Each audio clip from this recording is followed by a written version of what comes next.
Good day, Ma'am Senya. Today, we will be discussing the issue of climate change and its effect on our country. So first, let me introduce to you to my members. First is me, Kathleen Mendoza. Next is Renz Justin Valenzuela, Marvin Andre Almendral, Delphine Lawrence Trinidad, Jan Adams Kurt Ebale, and lastly, Christian Angelo Olidan.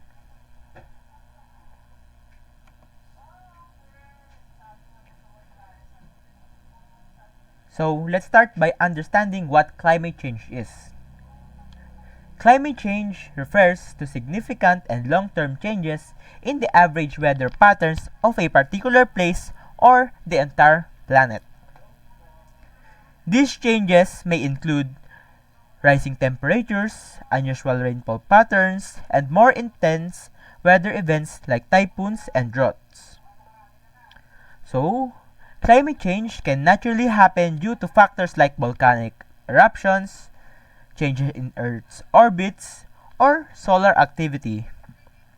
Pero, ang mabilis na pagbabago na naranasan natin ngayon ay dahil sa mga gawain ng tao, tulad ng pagburn ng fossil fuels, deforestation, at industrial pollution. Ang mga ito ay naglalabas ng greenhouse gases tulad ng carbon dioxide na nakukulong ng init sa atmosphere at nagdudulot ng global warming. Ang global warming ay nagdudulot ng extreme at unpredictable na panahon, tulad ng malalakas na bagyo, matagal na tagtuyot, at pagtaas ng level ng dagat. Hindi lang kalikasan ang apektado, kundi pati na rin ang kalusugan ng tao, ekonomiya, at ang ating ecosystem. For example, ang matinding panahon ay maaaring magdulot ng pagkasira sa mga pananim, paglaganap ng sakit, at paglisan ng mga komunidad. Tumataas din ang gastos sa mga kalamidad at nahihirapan ang mga hayop at halaman na mag-adjust sa pagbabago ng klima. Kung mauunawaan natin kung paano nakakatulong ang ating mga gawain sa climate change, ay makakagawa tayo ng mga hakbang upang mabawasan ang apekto nito. Ang paggamit ng renewable energy, pangangalaga sa kagubatan, at pagbabawas ng polusyon ay mga solusyon na makakatulong para sa mas sustainable na kinabukasan. Next.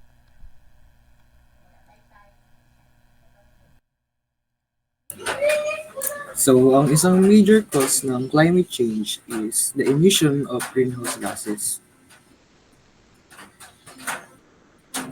Greenhouse gas emissions refer to the release of gases tulad ng carbon dioxide, methane, at nitrous oxide sa atmosphere.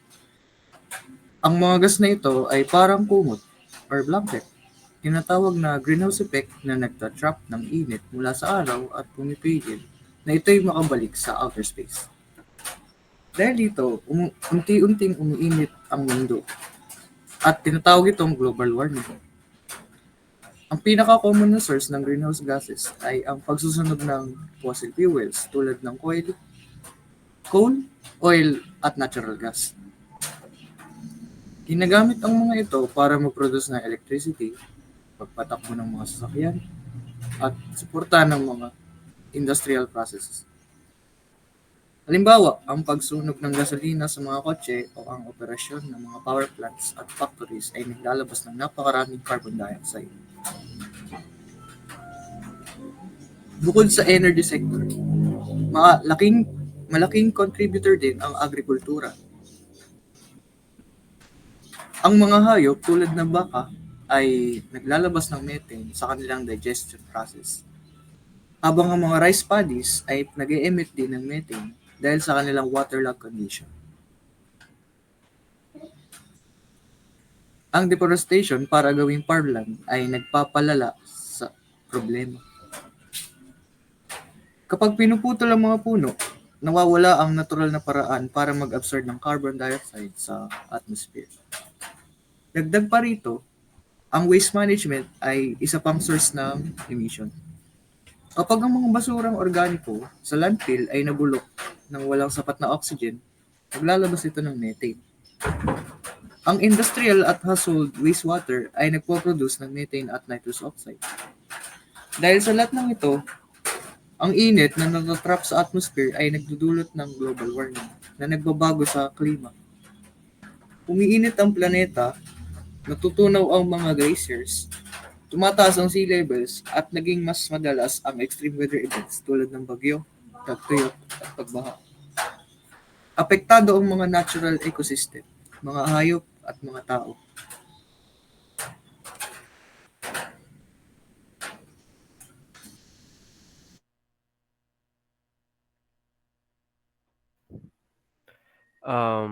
For next is causes of climate change. Now, let's turn our focus to the two other significant contributor of climate change. Or three actually. We have deforestation, urbanization, and transportation. First is deforestation. Deforestation is a large scale clearing of forests, pagpuputol ng puno, typically for agriculture, logging, mining, or urban development. Forests are essential for absorbing carbon dioxide, producing oxygen, and regulating the Earth's climate. They also support biodiversity, prevent oil erosion, and maintain water cycle. While destroying habitats and disrupting ecosystem is the purpose of are causes of deforestation, this leads to species extinction, degrading landscape, and greater vulnerability to natural disasters like floods and drought. So when trees are cut down or burned, the carbon dioxide in them is released back into the atmosphere, intensifying climate change. Which additionally, there are fewer trees to absorb carbon dioxide dahil we're cutting down trees, we're lessening them. There's less trees to keep the carbon dioxide or to absorb it, making the problem worse. While destroying habitats and disrupting ecosystem, this leads to species extinction, degrading landscape, and greater vulnerability to natural disaster. So in the Philippines, illegal logging and conversion of forest lands for farming or urban development has significantly contributed to deforestation. Secondly, urbanization and waste management. Urbanization, it is a sorry, rapid growth of cities as population increase and economies develop, creating a greater need for infrastructure, houses, and resources required for the population. So, sa urbanization, gumagawa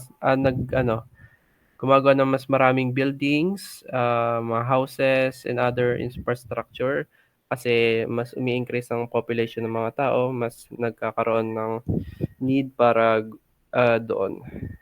However, this growth often happens faster than waste management system can keep up.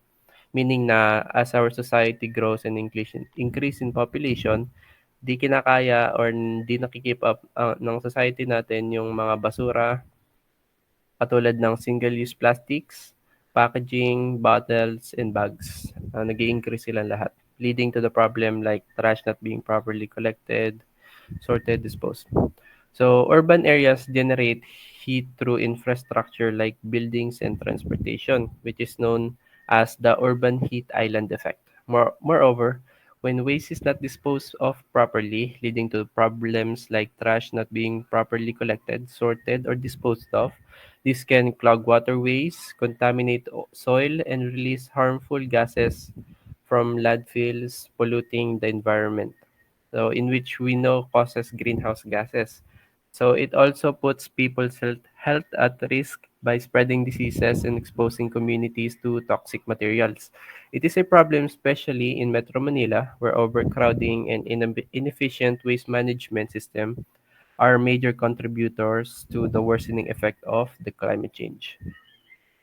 So lastly, we have transportation. Transportation is one of the biggest contributors to carbon dioxide emission, primarily due to the burning fuels, fossil fuels like gasoline, diesel in cars, trucks, ship,